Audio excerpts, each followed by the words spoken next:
आप सबको मेरा नमस्कार। हमने मोटा राजा उदय सिंह के बारे में पढ़ा था कि मारवाड़ का प्रथम राजा जिसने मुगलों से वैवाहिक संबंध स्थापित किए। नागौर दरबार जो 1570 में आयोजित हुआ, उसमें मुगलों की अधीनता स्वीकार करने वाला मारवाड़ का प्रथम शासक और इनका भाई राम उनकी चरण में चला जाता है और फिर अपनी पुत्री मानीबाई की शादी सलीम से करते हैं और उनको जगत गुसाई यानी जगत की मालकिन की उपाधि दी जाती है। और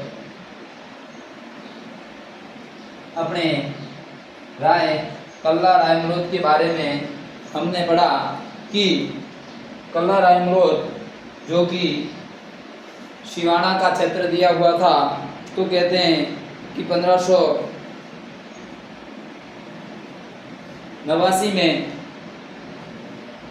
दूसरा शाखा शिवाना का, जिसमें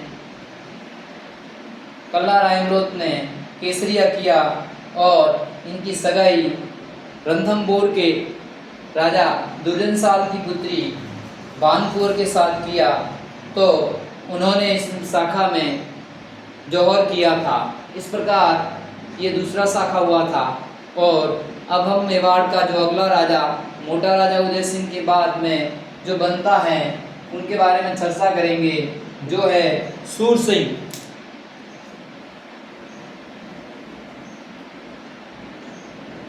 सूर सिंह मेवाड़ का मारवाड़ का अगला राजा जो कि सूर सिंह बनता है। 1555 से 1615 तक राजा रहता है। उनके बारे में इतनी विशेष जानकारी तो नहीं है, लेकिन कहा जाता है कि ये अकबर और जहांगीर के समकालीन यानी कि जहांगीर और अकबर के दरबार में दोनों के समय सेवा करने का मौका मिला। और अकबर के पुत्र दानियाल और मुराद कहते हैं कि ये दोनों गुजरात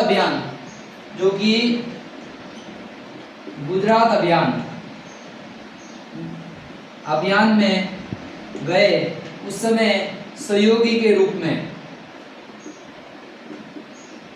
सूर सिंह को भेजा गया था। फिर अकबर द्वारा सूर सिंह को एक उपाधि दी थी, सवाई की। जयपुर के राजाओं को अधिकांश सवाई की उपाधि दी जाती है, तो मारवाड़ का एक राजा था सूर सिंह, जिनको अकबर ने सवाई की उपाधि दी। और जोधपुर में सुरसागर तालाब का निर्माण करवाता है। सुरसागर तालाब का निर्माण।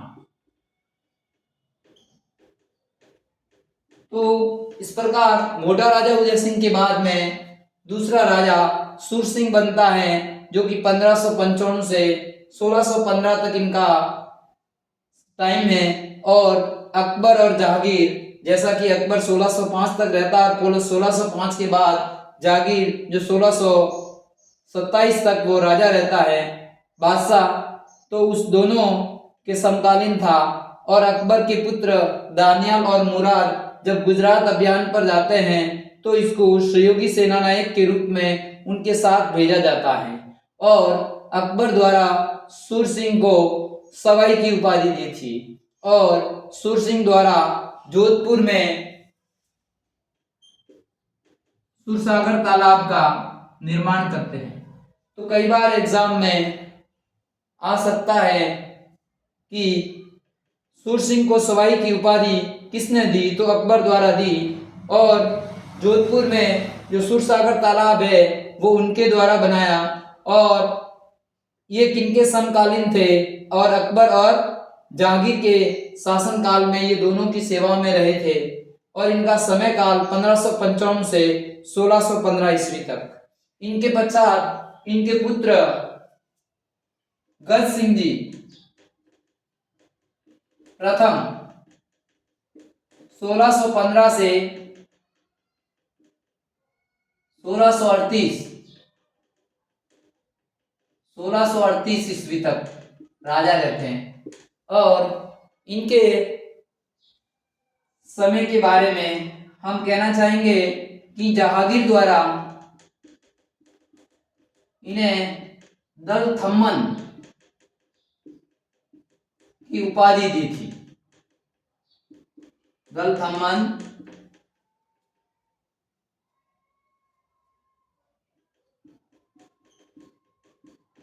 सेनाओं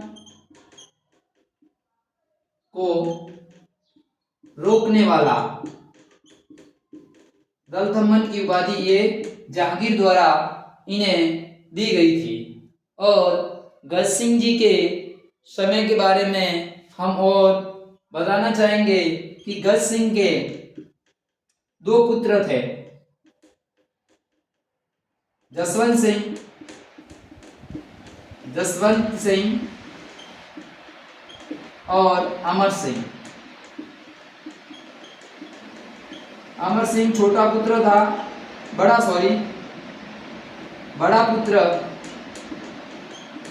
पुत्र अमर सिंह था और जसवंत सिंह छोटा पुत्र था।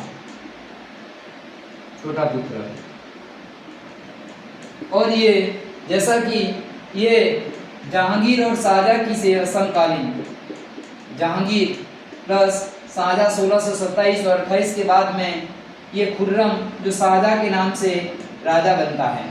तो कहा जाता है, कई बार प्रश्न आ जाता है किसकी सेवा में रहा, तो जहांगीर और शाहजहां की सेवा या उनके समकालीन शासक रहा और 1615 से 1638 तक समय रहा। जहांगीर द्वारा इन्हें दल थम्मन की उपाधि से सम्मानित किया और इनके 2 पुत्र जसवंत सिंह छोटा पुत्र और अमर सिंह बड़ा पुत्र थे। और कहा जाता है कि ये आगरा की तो इनके द्वारा सूबेदारी दी थी, उस सूबेदारी के दौरान कहा जाता है कि इनकी एक प्रेमिका जिनका नाम अनारा बेगम था,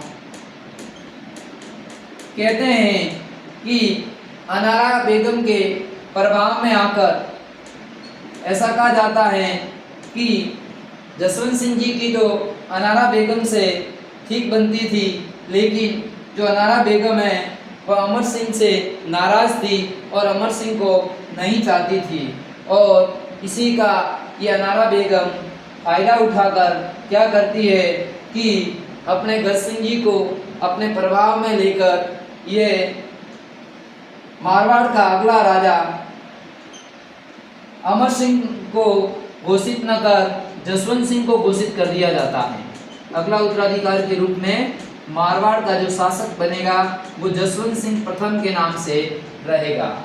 और कहा जाता है कि अमर सिंह को नागौर की जागीरी दे दी जाती है। नागौर की जागीर अर्थात वह नागौर का इन्हें राजा बना दिया जाता है।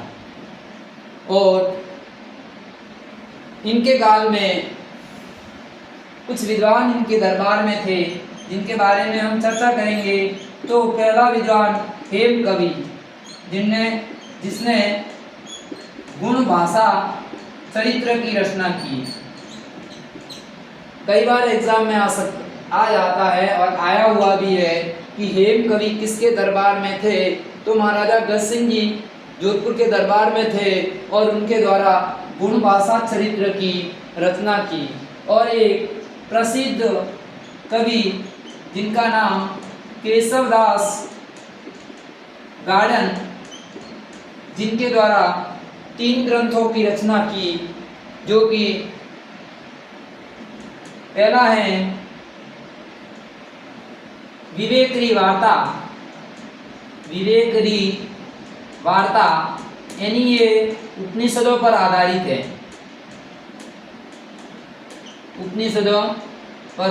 है। और दूसरा उन्होंने लिखा अमर सिंह दोहा, जो इनका पुत्र हुआ है, तो इनके बारे में अमर सिंह दोहा लिखी है। और एक और तीसरा ग्रंथ गज गुण रूपक। तो हमें याद रखना है कि हेम कवि द्वारा गुण भाषा चरित्र लिखा गया। प्रसिद्ध कवि उनके दरबारी केशव दास गार्डन द्वारा विवेक वार्ता जो उपनिषद पर टीका है, ये जो रसिक प्रिया और बहुत सारी कुंभा ने टीका लिखी इस प्रकार उपनिषदों पर विवेक वार्ता नाम से केशव दास गार्डन ने टीका लिखी। और अमर सिंह री जो राजकुमार था, अमर सिंह री रा दोहा लिखी और गद गण रूपक जो गज सिंह जी के नाम से उन्होंने लिखा। तो इस प्रकार हमने सूरसिंह के बारे में एक बार और रिमाइंड करवा देता हूँ। अकबर और जहांगीर के समकालीन दानियाल और मुराद के गुजरात अभियान के दौरान साथ में सहयोग दिया। अकबर द्वारा इन्हें सवाई की उपाधि दी और जोधपुर में सुरसागर तालाब का निर्माण करवाया। इनके पश्चात इनका पुत्र राजा बनता है गज सिंह जी 1615 से 1638 तक, और जहांगीर और शाहजहां की सेवा अर्थात उनके समकालीन था और इन्हें जहांगीर द्वारा दलथम्मन की उपाधि दी थी। इनके दो पुत्र जसवंत सिंह और अमर सिंह, अमर सिंह बड़ा पुत्र, जसवंत सिंह छोटा पुत्र, और ये आगरा में रहते थे। और आगरा में रहने के दौरान इनकी एक प्रेमिका अनारा बेगम, उनका प्रभाव ज़्यादा था। कहते हैं कि वह अमर सिंह से खुश नहीं थी और अनारा बेगम के से प्रभावित होकर और उनके कहने पर ही जसवंत सिंह छोटे पुत्र को मारवाड़ का राजा घोषित कर दिया और अमर सिंह को नागौर की जागीर अर्थात उनको नागौर का राजा बना दिया। और इनकी मृत्यु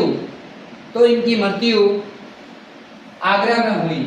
कई बार प्रश्न आ जाता है कि गज सिंह जी की मृत्यु कहाँ हुई, तो 1638 ईस्वी में इनकी मृत्यु वहाँ हुई। जैसा कि हम जसवंत सिंह प्रथम पढ़ेंगे उस समय बताएंगे। तो जसवंत सिंह का राज्याभिषेक आगरा में, राज्याभिषेक जो इनके पुत्र है जसवंत सिंह जी, जसवंत सिंह जिनका राज्याभिषेक आगरा में हुआ और गज सिंह जी की मृत्यु आगरा में हुई। तो अब हम थोड़ी सी जानकारी के रूप में हम जैसे अब नागौर की जो अमर सिंह के बारे में थोड़ी सी और जानकारी पढ़ लेते हैं, जिन्हें नागौर का राजा बना दिया था। और अमर सिंह एक महान शासक जो कटारी चलाने में एक महान निपुण, जिन्हें अमरेश की कटारी के नाम से प्रसिद्ध है। तो हम अमर सिंह राठौड़ उनके बारे में चर्चा करेंगे। तो सबसे पहले तो अमर सिंह राठौड़ और बीकानेर का करण सिंह प्लस अमर सिंह राठौड़ के बीच में मतीरे की राड़ जो 1644 ईस्वी में कहते हैं कि युद्ध होता है। ये ऐसा माना जाता है कि बीकानेर का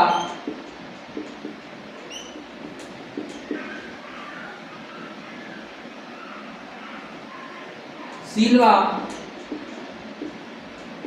और नागौर का जोखनिया ये दोनों गांव थे। और ऐसा कहा जाता है कि जो ये सीलवा गांव है वहाँ एक्चुअली में जो हमारी बारिश की ऋतु में जो हमारे खेतों में मतीरा होता है, तो उस कहते हैं कि उस मतीरे की बेल होती है, मतीरे की बेल होती है। तो कहते हैं कि वह बेल सिलवा में लगी थी और उस बेल का एक पार्ट जोगनिया में एक किसान का खेत था वहाँ चला गया। यानी बेल है तो कहीं भी आसपास सीमावर्ती ये दोनों जिले थे नागौर और बीकानेर के, तो ये बेल वहाँ जाती और एक यहाँ मदिरा लग जाता। तो होता क्या है, दूसरे खेत वाला ये मदिरा तोड़ के खा लेता है। तो और सिल्वा का किसान विवाद कर देता है और विवाद यहाँ तक बढ़ देता है कि दोनों के राजाओं तक बात जाती है और दोनों इज्जत का सवाल मानते हुए दोनों इस मदिरे के लिए बीकानेर के करण सिंह जी और ये नागौर के अमर सिंह जी आपस में लड़ जाते हैं। तो हमें इतना ही रखना है कि मदिरे की राड किस किस के बीच में हुआ, तो अमर सिंह राठौर नागौर से है, बीकानेर से करण सिंह जी थे, और जोखनिया गांव है और इनका सिल्वा गांव है। ये मदिरे की राड का एक्चुअली में विवाद था। तो इनके पश्चात हम अमर सिंह के बारे में पढ़ते हैं कि उस समय शाहजहां के समय इनका एक मीर बख्शी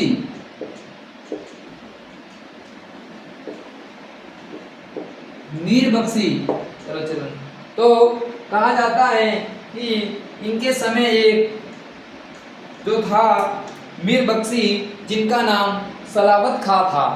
कहते हैं कि करण सिंह और अमर सिंह के आपस में नहीं बनती थी, तो करण सिंह मीर बख्शी यानी सेनापति, सेनाओं का प्रधान, सेनाओं का वेतन, सेनाओं के घोड़े की दूसरी संख्या, सबके बारे में ध्यान रखने वाला मुगल काल में मीर बख्शी एक सेना के मामले में प्रमुख होता था। तो उसके कान भर देते थे और कहा जाता है कि वह कान शाहजहां के भर लेता था। तो कहते हैं कि इस प्रकार इन दोनों में आपसी विवाद होता है। और एक बार कहा जाता है कि आगरा दरबार के दौरान सलावत खां और इनके बीच में कोई विवाद हो जाता है और कहा जाता है कि ऐसा कहा जाता है कि अमर सिंह को वह अपने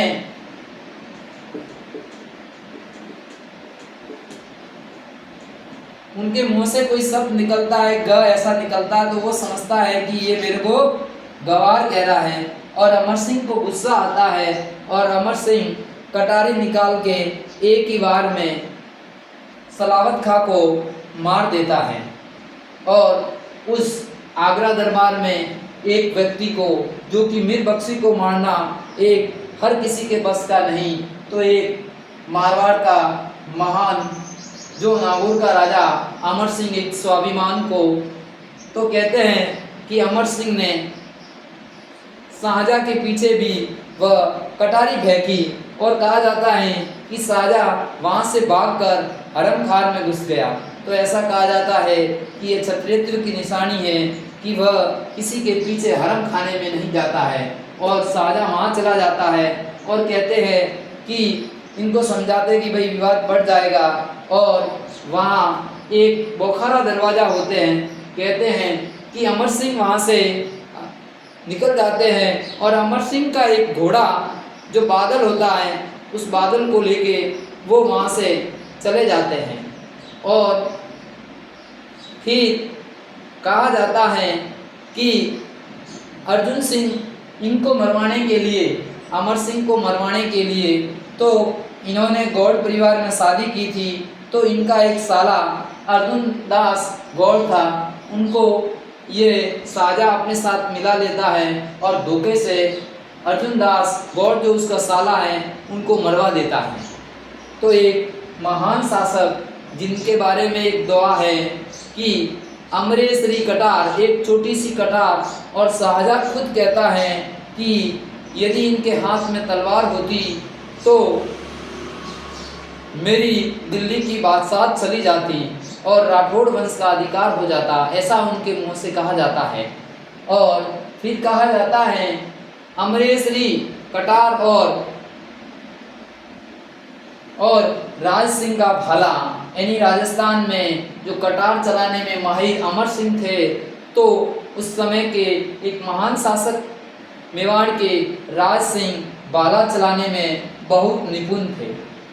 और फिर पद्मेश्वरी तलवार, बीकानेर का एक राजकुमार पद्म सिंह तलवार चलाने में माहिर था।